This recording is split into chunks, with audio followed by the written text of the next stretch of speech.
మణిపూర్లో హింస చెలరేగుతున్నటువంటి వేళ ఇంకొక వైపున ఈశాన్య రాష్ట్రాల మరొక తీవ్రవాద సంస్థతో శాంతి ఒప్పందం కుదరడం అన్నటువంటిది కీలక ప్రాధాన్యం సంతరించుకుంది. అస్సాంలో సాయుధ వేర్పాటువాద ఉద్యమానికి తెరదించి పూర్తి స్థాయిలో శాంతిని స్థాపించే దిశగా కీలక అడుగుపడింది. United liberation front of Assam ఉల్ఫాలోని ఉల్ఫాతో చర్చలకు అనుకూల వర్గంతో కేంద్రం అస్సాం రాష్ట్ర ప్రభుత్వం శుక్రవారం ద్వైపాక్షిక శాంతి ఒప్పందం కుదుర్చుకున్నాయి.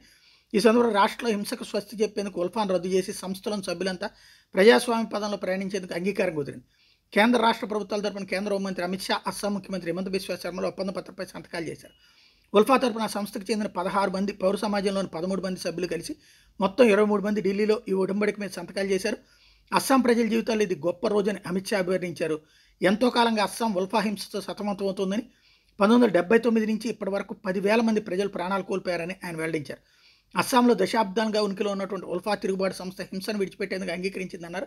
ఈ క్రమంలో అస్సాంకి భారీ అభివృద్ధి ప్యాకేజీ అందిస్తామని అమిత్ షా ప్రకటించారు. అట్లాగే ఒప్పందంలో ప్రతి నిబంధనను పూర్తి స్థాయిలో అమలుపరుస్తామని స్పష్టం చేశారు.